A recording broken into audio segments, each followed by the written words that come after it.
Para tayo bata.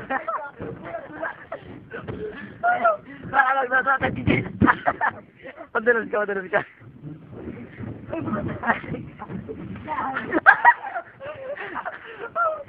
Madalas ka, Russell. Tingnan mo, watin nun.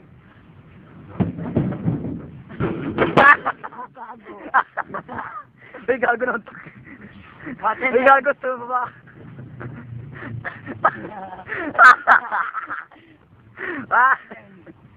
Gago na ito. Alala yung mga gago. Nailo, ha?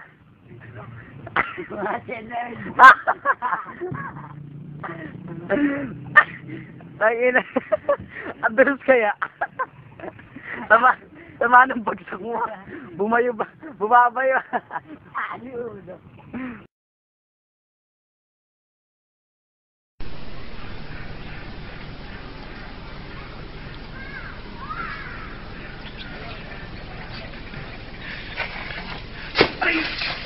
Ay, putang ina mo, ginagawa mo. Ay, pare. Yung cellphone, ayop ka. Yung cellphone. Oh, simonyo. gago, paano ako nito? 18 oras ang inabot bago natunto ng bangkay ng isang batang 7 taong gulang na nalunod sa Pasig River. Aksidente lang umanong nahulog ang ilog sa bata o ang bata sa ilog na hindi raw marunong lumangoy.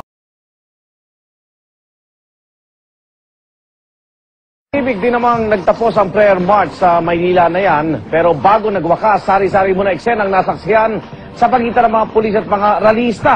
At live mula sa Mendiola, Maynila, saksi si Michael Fahatin. Igan, pasado alas 8 ng tahimik na mag-disperse ang mga ralista sa San Sebastian.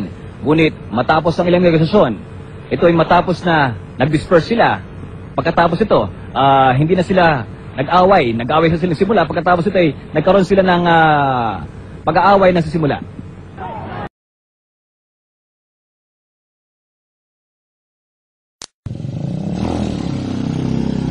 Yeah.